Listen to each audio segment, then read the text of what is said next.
छत्तीसगढ़ में कोरोना भयावह होता जा रहा है। 52,000 से ज्यादा मरीज पॉजिटिव हो चुके हैं। मौत का आंकड़ा 500 के करीब पहुंच गया है। अस्पतालों में बेड की कमी होने लगी है। वेंटिलेटर और ऑक्सीजन की जरूरत बढ़ती जा रही है। इनकम टैक्स के अधिकारी आलोक जौहरी के कोरोना से जंग हारने पर डर और बढ़ गया है। दहशत का आलम यह है कि मुंगेली के अस्पताल में एक युवक ने फांसी लगाकर आत्महत्या कर ली, जबकि लोरमी के सरकारी अस्पताल में 24 घंटे इमरजेंसी सेवाएं दी जा रही है। कर्मचारी भी 24 घंटे तैनात हैं। फिर क्या वजह है कि मरीज ने मौत को गले लगा लिया? विपक्ष इसे सरकार की विफलता बताकर हमलावर है। 3 दिन से वेंटिलेटर के लिए लोग तड़फ रहे हैं घर के अंदर में, और पूरा परिवार रो रहा है, लेकिन वेंटिलेटर की कोई व्यवस्था नहीं है। और ये इतनी बद से बदतर स्थिति जो है, ये हमने कल्पना भी नहीं की थी कि इतनी बदतर स्थिति आएगी। मैंने कभी जीवन में नहीं देखा कि आदमी के पास पैसा है, इलाज नहीं करा पा रहा है, रो रहा है पूरा परिवार। आज रात के हमको भी रोना आता है कि क्या क्या करें, इसके लिए कोई रास्ता नहीं है हमारे पास में। ये राजनीतिक बयान नहीं है, ये कोई हम लोग राजनीति भी नहीं कर रहे हैं। इसके अंदर में व्यवस्था करें, भगवान के लिए व्यवस्था करें, क्योंकि अब असहनीय हो गया है। उधर कांग्रेस ने केंद्र सरकार पर फंड जारी नहीं करने का आरोप लगाया। साथ ही कांग्रेस देश के बाकी प्रदेश से कोरोना की लड़ाई में बेहतर स्थिति में होने की बात भी कह रही है। पीएम केयर फंड में SECL, NMDC, steel authority of India limited जैसे उपक्रमों का पैसा ले गए, लेकिन उसका आधा पैसा भी छत्तीसगढ़ के लिए नहीं दिया। वेंटिलेटर दिए हैं, वो किस काम के? उनमें से बहुत सारे वेंटिलेटर की गुणवत्ता भी संदिग्ध है। पीएम केयर फंड के ऑडिट और पीएम केयर फंड में सूचना के अधिकार से इसीलिए मोदी सरकार बच रही है, ताकि इन घोटालों से बचा जा सके। इस राजनीति के बीच रायपुर सीएमएचओ का कहना है कि 90 बिस्तरों का ऑक्सीजन युक्त कोविड सेंटर लालपुर में तैयार हो चुका है, जो बड़ी राहत देगा। सेंटर को पूरा ऑक्सीजन वाला सेंटर ही बना दिया है। 90 बेड का हॉस्पिटल है, हम उसको 100 भी करने की कोशिश करेंगे, और उसमें पूरे बेड में ऑक्सीजन रहेंगे, ताकि कहीं पे भी कोई भी पेशेंट को ऑक्सीजन की ज़रूरत हो। और हम जितनी दवाइयाँ, अधिक से अधिक दवाइयाँ जो ज़रूरत पड़ती है सीरियस पेशेंट को, वो भी हमने वहाँ पे रखवाई है। और हमने थोड़े से अच्छे स्पेशलिस्ट डॉक्टर भी वहाँ पे रखवाए हैं, ताकि वो पेशेंट को मैनेज कर सकें। तो इस तरह से जो भी सीरियस पेशेंट होगा वो वहाँ पे मैनेज हो जाएगा। राजधानी में रोजाना 2400 टेस्टिंग का लक्ष्य है, जो कि पूरा नहीं हो पा रहा है।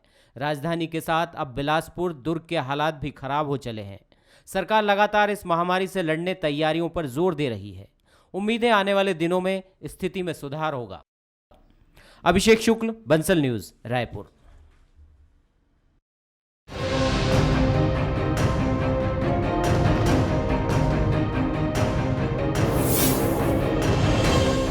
नमस्कार, स्वागत है आपका। मैं हूं अभिषेक शुक्ल। महामारी इस वक्त छत्तीसगढ़ में चरम पर पहुंचती चली जा रही है, लेकिन सियासत उसके बावजूद जारी है। जी हां, व्यवस्थाओं को लेकर सवाल भी यहां पर उठने लगे हैं। कोरोना के आंकड़े डराने लगे हैं। कोरोना से मौतों का आंकड़ा लगातार बढ़ रहा है। 477 मौतें, लगभग 500 तक ये आंकड़ा पहुंच चुका है। 10 से ऊपर मौतें लगातार छत्तीसगढ़ में हो रही हैं। ये सबसे ज्यादा चिंताजनक बात इस वक्त बनी हुई है। कुल 52,000 से ज़्यादा लोग संक्रमित हो चुके हैं। हालांकि 24,000 लोग इससे डिस्चार्ज भी हो चुके हैं, रिकवर भी हो चुके हैं। लेकिन आंकड़े जिस तेजी से बढ़ रहे हैं, राजधानी रायपुर तो हॉटस्पॉट था ही, बिलासपुर, दुर्ग, राजनांदगांव जैसे जिले भी इसकी चपेट में आ गए। 200 से ऊपर आंकड़े यहां पर भी निकलने लगे हैं। लोगों में दहशत है, और जो खबरें हैं उसके मुताबिक बिस्तरों की कमी कई जगहों पर देखी जा रही है। प्राइवेट हॉस्पिटल अब भी बेकाबू हैं। कई जगहों से ऐसी शिकायतें भी है कि भारी भरकम फीस वसूली जा रही है। ऑक्सीजन सिलेंडर, वेंटिलेटर की जरूरत, बेहद सख्त जरूरत इनकी महसूस की जा रही है। तो क्या छत्तीसगढ़ में व्यवस्था है? क्या छत्तीसगढ़ में आने वाले दिनों में ये कंट्रोल में आएंगे या स्थिति और बिगड़ेगी? चर्चा आज इसी पर होगी। खास मेहमान हमारे साथ हैं। हमारे साथ नेता प्रतिपक्ष धर्मलाल कौशिक जी हैं, स्वास्थ्य मंत्री टीएस सिंहदेव जी भी हमारे साथ जुड़ रहे हैं, और हमारे साथ धर्मेंद्र जायसवाल जी भी हैं। स्वास्थ्य मंत्री टीएस सिंहदेव हमारे साथ जुड़े, क्योंकि स्वास्थ्य मंत्रालय उनके जिम्मे। पहला सवाल उनसे ही करूंगा। सिंहदेव जी, स्थिति इस वक्त छत्तीसगढ़ में काफी संक्रामक मरीज बढ़ते चले जा रहे हैं, मौतों का आंकड़ा बढ़ रहा है। बीच में बिस्तरों की भी कमी की बात यहाँ पर आई थी। आप लगातार मॉनिटरिंग कर रहे हैं, क्या आपके हिसाब से मौजूदा स्थिति, क्या आप लोगों की तैयारियां हैं? निसंदेह स्थिति चिंता करने की है और संख्या बढ़ रही है। आने वाले दिनों में दुर्भाग्य से संख्या और बढ़ती हुई हमको दिखेगी। हम अभी चढ़ते हुए ग्राफ में पहुंच गए हैं, जिसमें संक्रमण आने वाले दिनों में और इसी प्रकार से बढ़ता हुआ दिखेगा। टेस्टिंग अभी करीब 13, 14, 15, 16 हजार प्रतिदिन हो रही है। इसको हम लोग 20 हजार तक पहुंचाना चाह रहे हैं। तो टेस्टिंग के साथ में संख्या भी बढ़ेगी, साथ में टारगेटेड टेस्टिंग हो रही है, इसलिए भी संख्या ज्यादा दिख रही है कि जो संक्रमित हुए तो उनके नजदीकियों की टेस्टिंग ज्यादा हो रही है। रैंडम टेस्टिंग नहीं हो रही, एक यहाँ किया, एक यहाँ किया, एक यहाँ किया। मैं अगर पॉजिटिव आया तो मेरे से जुड़े हुए कांटेक्ट में जो है उनकी टेस्टिंग हो रही है। तो एक कारण ज्यादा संख्या आने की ये भी है, लेकिन इसमें कोई संदेह नहीं है कि कोरोना का प्रभाव काफी बढ़ा हुआ हमारे राज्य में है। मेरे को लगता है कि कम से कम 3-4 हफ्ते और हमको ऐसा दिखेगा। उसके पहले अच्छा हो जाए, कम हो जाए, हम लोग सब उंगलियां भी बांधे हुए हैं। एक संक्रमण है जो नियंत्रण में नहीं है। नियंत्रित करने का एकमात्र रास्ता रहता है कि हम जितना संयम रख सकें। और प्रबंधन की भी जो आपने बात की, कोशिश है कि बिस्तर उपलब्ध कराए जाएं। बिस्तरों की संख्या की दिक्कत नहीं है, दिक्कत है उच्च स्तर के उपचार के लिए अगर आपको आईसीयू चाहिए तो ये सीमित है। इनमें अगर आईसीयू एक सीमा से बाहर उसकी मांग आ जाएगी तो ये दिक्कत हो जाएगी। हमारे पास आईसीयू चाहे सरकारी सेक्टर हो चाहे प्राइवेट सेक्टर हो, एक सीमा के बाहर हमको नहीं उपलब्ध होगा। और शेष जो बिस्तर हैं उसमें दिक्कत नहीं है। होम आइसोलेशन की भी अनुमति हो गई है, पेड आइसोलेशन की भी अनुमति हो गई है। डॉक्टर्स निजी भी आप चाहें कंसल्ट करना चाहें तो उनके लिए भी पैकेज अपर लिमिट घोषित हो गया है। दवाइयों के लिए भी लिमिट हो गया है। निजी अस्पतालों में भी उपचार के लिए लिमिट हो गया है। कम संक्रमण वाले और असिम्प्टोमेटिक जिनको हम कहते हैं, इनके लिए चिंता जगह बिस्तर की नहीं है और जरूरत पड़ रही है, वो पूरी होती जाएगी। रायपुर में भी आपने सुना कि बड़े बड़े संस्थाओं को अब लिया जा रहा है, 2-2 हजार बिस्तर के संस्थाओं को लिया जा रहा है। तो बिस्तरों की कमी नहीं होगी, कमी आएगी। आईसीयू की संख्या अगर बढ़ी तो उसमें दिक्कत जाएगी और दुर्भाग्य है कि मृत्यु को हम रोक नहीं पा रहे। इसमें मैं आपके माध्यम से ये जरूर अपील करना चाहूंगा। एक चीज जो देखने को मिल रहा है कि लोगों में जिस डर की बात आपने कही, कहीं ना कहीं डर की बात और कहीं ना कहीं ये बात भी अगर चली जाए कि कोई व्यवस्था ठीक नहीं है तो लोग आना नहीं चाह रहे। तो ऐसा भी नहीं है कि व्यवस्था एकदम ठीक नहीं है, कहीं कमी हो सकती है, इसको इनकार कभी नहीं किया जा सकता। लेकिन ये भी संदेश जाना चाहिए कि व्यवस्थाएं भी हैं, ताकि लोगों में ये विश्वास हो कि नहीं हम जाएंगे तो हमारे, ऐसा नहीं है कि कहीं भी छोड़ दिया जाएगा। देर से जो लोग आ रहे हैं, कल की भी रिपोर्ट मैंने देखी तो 6 लोग मृत लाए गए लिखा है। 6 लोग अस्पताल पहुंचे नहीं, मृत लाए गए। यानी उसके पहले उनके संक्रमण का स्तर बढ़ा होगा, खांसी हुई होगी, बुखार हुआ होगा, फिर स्थिति बिगड़ी होगी, फिर सांस लेने में दिक्कत गई होगी। तो वो सारी चीज को पार करके मृत अगर अस्पताल आ रहे हैं तो कहीं ना कहीं हम पहुंचने में देरी कर रहे हैं। तो मेरा आग्रह है, करबद्ध आग्रह है सभी नागरिकों से कि आप प्लीज पहले घर में रहिए, अपने आप को दूसरों से दूर कर लीजिए, एक कमरे में अपने आप को सीमित कर लीजिए। अगर आप पॉजिटिव आ गए हैं और लक्षण अगर बढ़ते हैं तो प्लीज आप जल्दी से जल्दी संपर्क करिए और अस्पताल पहुंचिए। पहुंचने में देरी ना हो, ये बहुत अहम चीज़ आपने यहाँ पर कही और यही एक मौत की वजह भी बन रही है। स्वास्थ्य विभाग लगातार कह रहा है। नेता प्रतिपक्ष धर्मलाल कौशिक जी भी हमारे साथ हैं। कौशिक जी, मौतों का जो आंकड़ा है वो लोग पहुंचने में देर कर रहे हैं, लोग टेस्टिंग कराने में डर रहे हैं। क्या आपको जो इस वक्त संक्रमण फैला है इसके पीछे विपक्ष के तौर पर नजर आता है?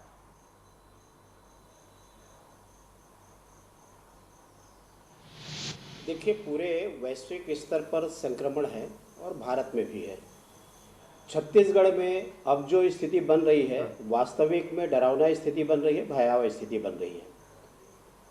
मुख्य रूप से मैं ये नहीं कहता, ना आरोप लगाता कि छत्तीसगढ़ की सरकार काम नहीं कर रही है। छत्तीसगढ़ की सरकार काम कर रही है, लेकिन समय रहते जो तेजी के साथ में जो तैयारी होनी चाहिए थी वो तैयारी नहीं है। और इसलिए मैं कह सकता हूं कि सरकार कोरोना में फेल हो गई है, सरकार कोरोना में असफल हो गई है।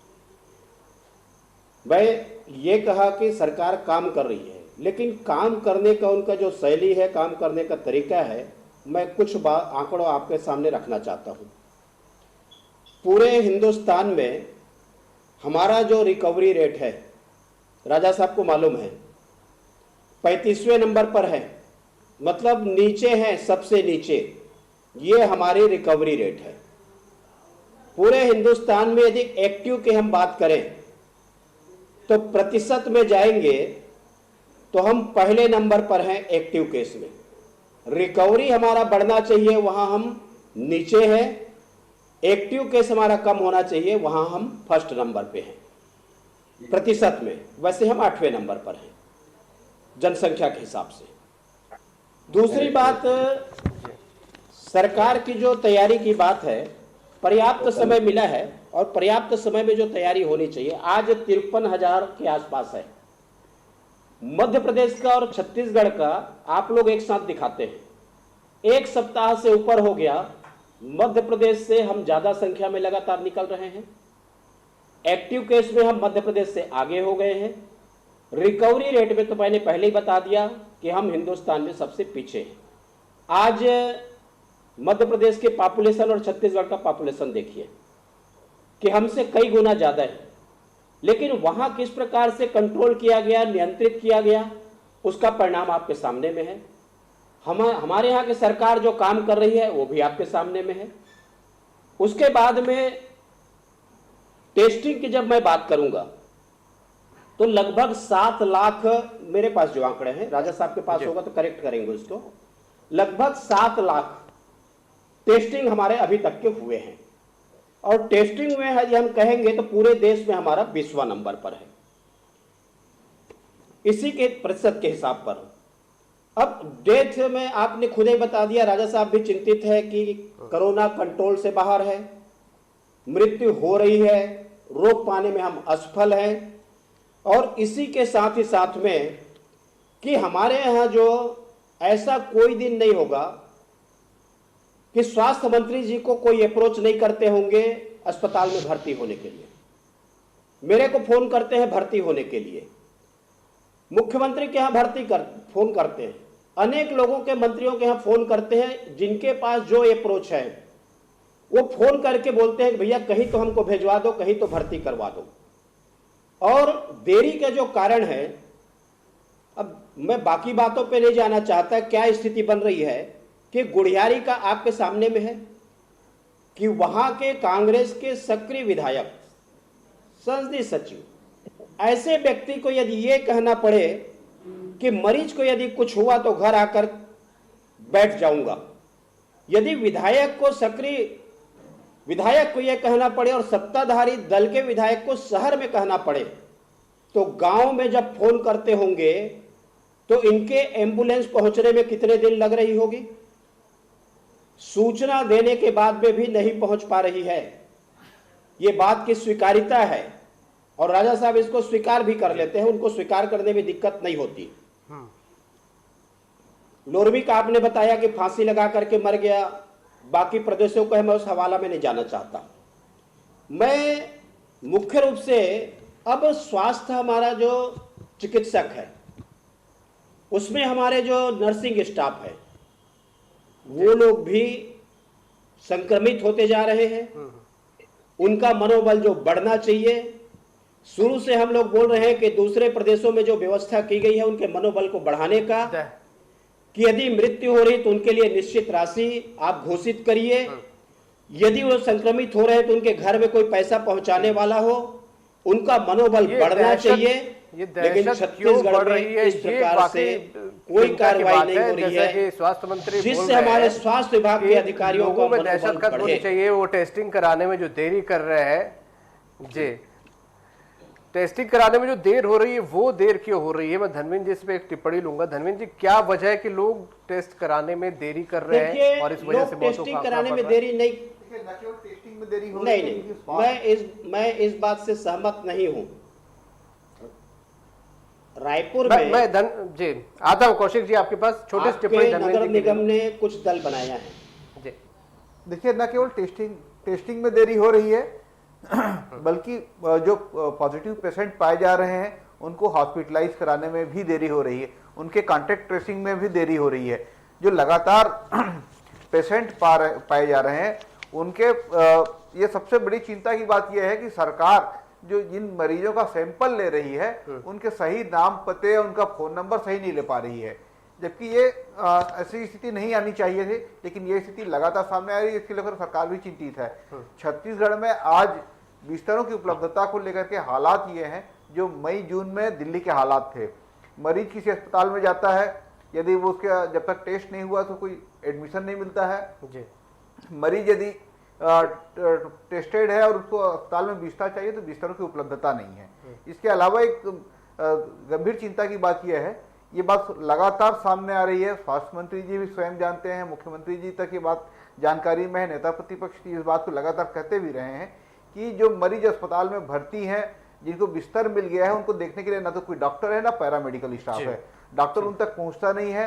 ये गंभीर चिंता है और इस गंभीर चिंता पे हालात लगातार जो बनी हुई है इसकी वजह से हालत भयावह होते चले जा रहे हैं, स्थिति लगातार बिगड़ती चली जा रही है। जो पॉजिटिव हैं उसकी कॉन्टैक्ट ट्रेसिंग में आखिर दिक्कत क्यों हो रही है, ये एक गंभीर चिंता की बात। बिल्कुल गंभीर चिंता है। हम नेता प्रतिपक्ष की एक टिप्पणी इस पे ले लेता हूँ। कौशिक जी, आप बता रहे थे कि टेस्टिंग से लोग क्यों भाग रहे हैं, छोटी सी टिप्पणी चाहूंगा।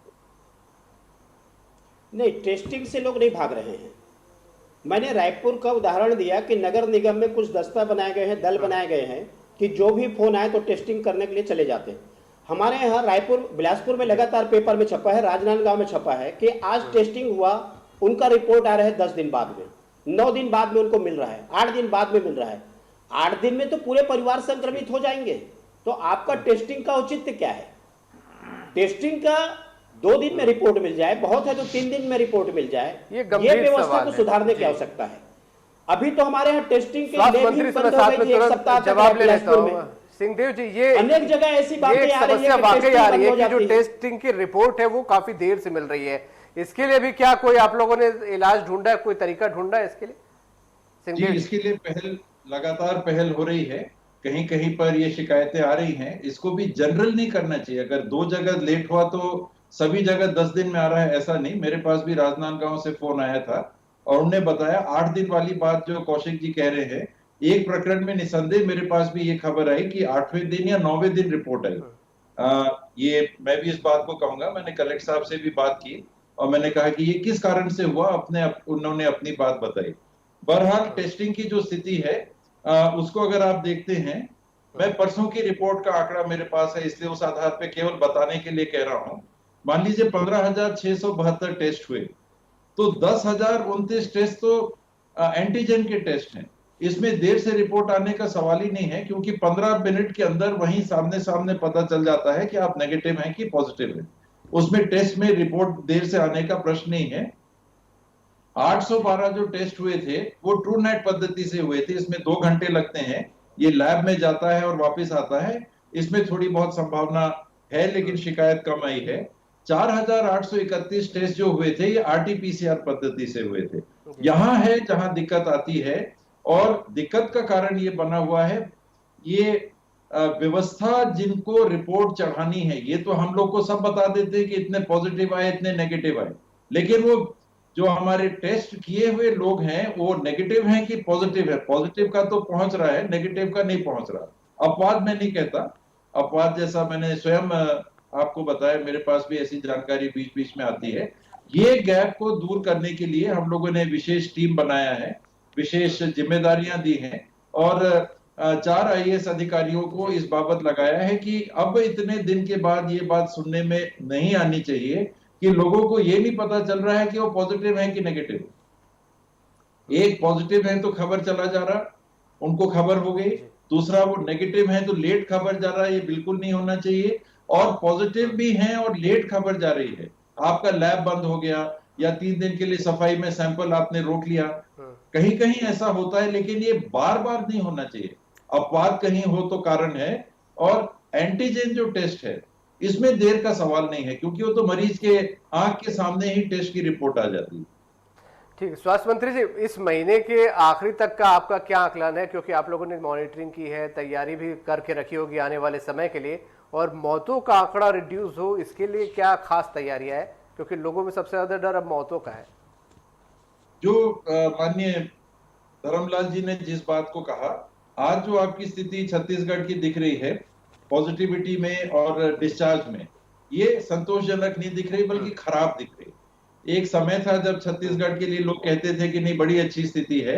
आज समय ठीक विपरीत है कि छत्तीसगढ़ सरकार को इस बात को देखना, सुनना और समझना पड़ेगा कि ये स्थिति कैसे ऐसी हो गई। मैं अपनी ओर से विश्वास ही दिला सकता हूं कि छत्तीसगढ़ के नागरिक निश्चिंत रहें कि खराब से खराब स्थिति में 97% डिस्चार्ज होंगे। ये जो डिस्चार्ज आज के दिन नहीं दिख रहे हैं,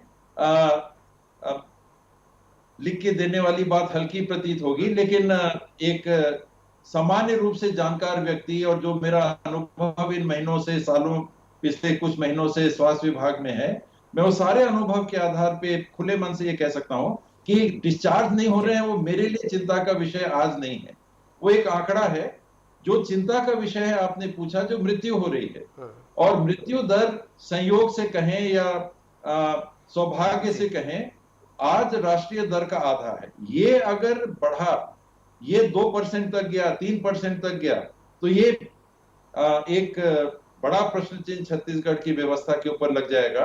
आज संयोग से ये 0.8 के आसपास है, शायद 0.768 तक भी उतर गया था, पर ये उतरेगा, चढ़ेगा। पर हर हाल में कौशिक जी कुछ सलाह देना चाहेंगे यहाँ पर स्वास्थ्य मंत्री जी को, एक विपक्ष के तौर पर? जी, मैं स्वास्थ्य मंत्री जी को, मैं कभी दोषारोपण नहीं करता, लेकिन मैं ये स्वास्थ्य मंत्री जी को कहना चाहता हूँ कि जिस प्रकार से राजनांदगांव के स्वयंसेवी संस्थाओं ने अपने संस्थान को कोविड के लिए दिया, रायपुर ने पहल किया है, देने का प्रयास किया है। मैं चाहता हूं कि प्रदेश में आप जितना भी दावा कर ले, व्यवस्था की दावा कर ले, राजा साहब आपको भी मालूम है, हमको भी मालूम है, इसलिए वो राजनीति की बात हो जाएगी। लेकिन स्वयंसेवी संस्थाएं को देखे हो आप, क्वारंटाइन के समय में कितने लोग सहयोग किए हैं। बढ़ती हुई संख्या को देखते हुए मुझे लगता है कि आग्रह हम सबको करनी चाहिए, और आपको आग्रह करनी चाहिए, सरकार को उनकी व्यवस्थाएं बनानी चाहिए। राजनांदगांव ने पहल किया है, अच्छा पहल किया, उन स्वयंसेवी संस्थाओं को मैं धन्यवाद देना चाहता हूं। रायपुर ने पहल किया, मैं उनको भी धन्यवाद देना चाहता हूं। इसके साथ में आप दुर्ग की व्यवस्था है, बिलासपुर की है, जहां बढ़ती हुई संख्या है, राजनांदगांव है, राजनांदगांव के अलावा बाकी जो शहर हैं वहां भी ऐसे स्वयंसेवी संस्थाएं हैं जिनसे संपर्क करके उनसे उनके आग्रह हम करें कि वो व्यवस्थाएं खड़ी करें, सरकार उसमें मदद करे। स्वास्थ्य मंत्री जी, क्या ये पॉसिबल है आने वाले दिनों में स्वयंसेवी संस्था? समय मेरे पास का, मैं बहुत संक्षेप में जवाब चाहूंगा। स्वागत है धर्मलाल जी जो कह रहे हैं, माननीय धर्मलाल जी कह रहे हैं, जितनी भी स्वयं सेवी संस्थाओं की ऐसी जानकारी मिलती है हम लोग जिला प्रशासन को तत्काल दे देंगे, वो जगह का निरीक्षण हो जाएगा, उपयुक्त है तो जरूर हम लोग लेना चाहेंगे। स्वागत है। ठीक, बहुत शुक्रिया आप सभी का इस चर्चा में शामिल होने के लिए। बड़े अहम हस्तियां हमारे साथ जुड़ी थी जो कि इस वक्त कोरोना काल छत्तीसगढ़ में चल रही है, उनकी भूमिका बड़ी अहम यहाँ पर है, और इस भूमिका को निभाते हुए और आपस में विचारों का आदान प्रदान करते हुए एक समन्वय बनाते हुए छत्तीसगढ़ में काम करने की जरूरत भी है। बहुत शुक्रिया आप सभी का इस चर्चा में शामिल होने के लिए। तो छत्तीसगढ़ में कोरोना महामारी बहुत तेजी से पैर पसार रही है। हालांकि स्वास्थ्य विभाग का कहना है कि आंकड़े चिंताजनक जरूर है, लेकिन जैसे स्वास्थ्य मंत्री दावा कर रहे हैं कि आने वाले दिनों में 97% से ज्यादा लोग डिस्चार्ज होंगे, ये स्वास्थ्य व्यवस्थाएं की जा रही हैं। विपक्ष के भी कुछ अपने सवाल और सलाह है, निश्चित रूप से उम्मीद है सरकार मानेगी और छत्तीसगढ़ में एक समन्वय की स्थिति दिखेगी और कोरोना जल्द हारेगा। आज का मुद्दा में इतना। नमस्कार।